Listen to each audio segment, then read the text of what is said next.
Okay, punta naman tayo sa ano. Sa pinatay ko muna yung Tone X. Sa reverb tayo. Ito yung dry.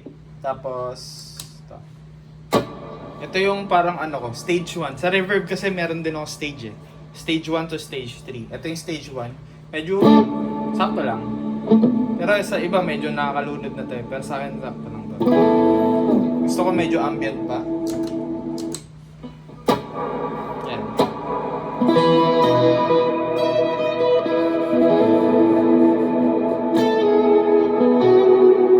Tapos gusto ko bang dagdagan? Pwede. Ito medyo ano na to.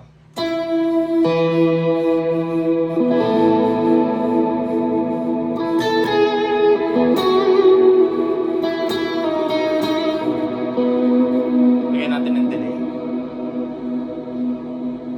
Tapos kunyari, yung top tempo niya is 1, 2, 3, and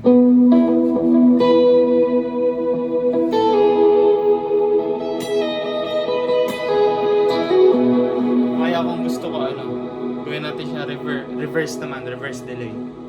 So, lagyan natin ang on. Okay. Ayan. Ay, wait. Ayan. So, pwedeng ano, pwede siyang ganito.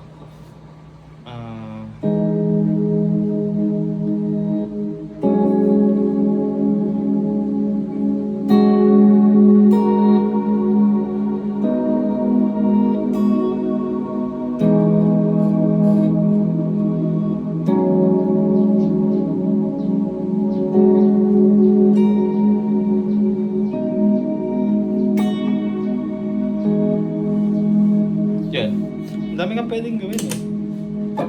Pwede malagyan na ito. Para mas medyo may bite. Ayan.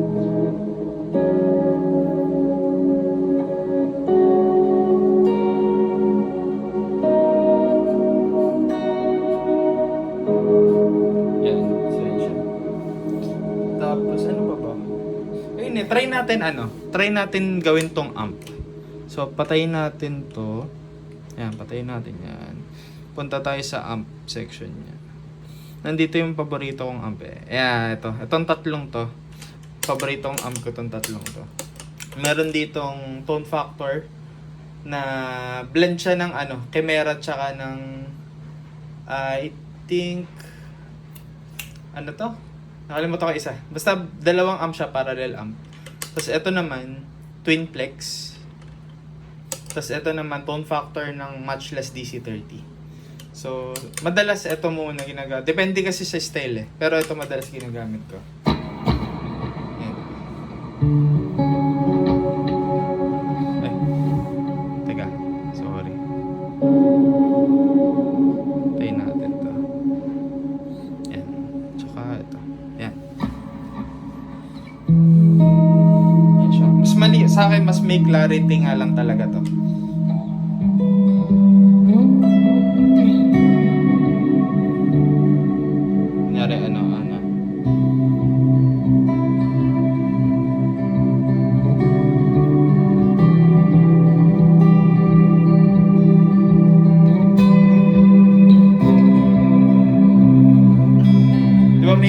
Mas may linis lang talaga siya. Tapos ito, ilagay mo na lang dito siguro. Kasi ito may delay naman to eh. Lagay mo yung delay dito. Tapos yung multi-effects mo, lagay mo sa harap. Doon ka mag-drive. Pwede din. So, depende sa ano may. Depende sa gusto mong gawin.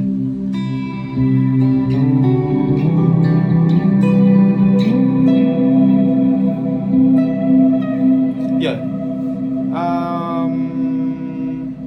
Try natin yung iba. Pwede din naman. Tingnan natin yung pagkakaiba nila.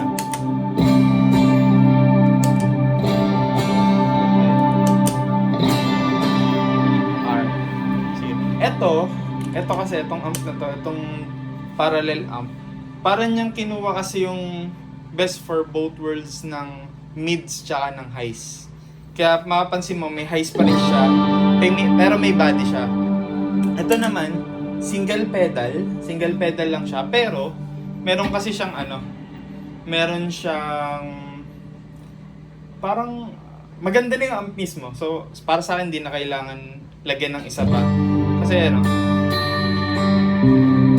linis niya na para sa akin. Tapos ang ganda niya lagyan ng drive. Yan. Pag kunyari, tinaas natin yung gain. Taas natin yung gain. Kaya, na siya. Bigat na talaga. Yan.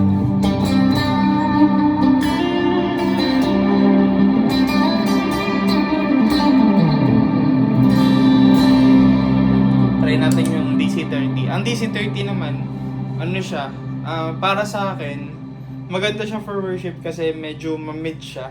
Tapos ang dali niyang i-mix pag nasa church ka na. So, yun. Try natin full gain.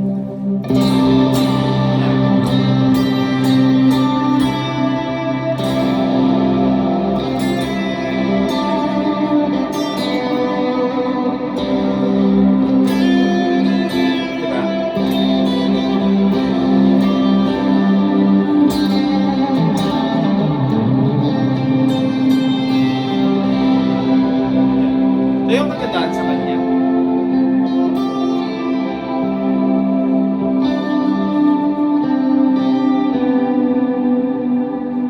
Yan.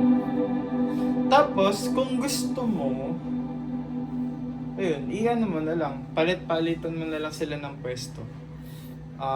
Tapos ito, input niya is TS, so ibig sabihin mono input, pero dual yung out niya. So, stereo siya out. Okay? So, pwede kang mag-ping-pong din dito. Hindi ko lang magawa kasi ito, pero kasi mono to mono yung input. Ang stereo niya yung out lang din. So, yun. Ano pa ba? Yun lang. Yun yung niya. Try natin na gagawa na lang video, try natin na walang ampere, itong dalawa lang. Pakita ko sa'yo kung paano siya gawin.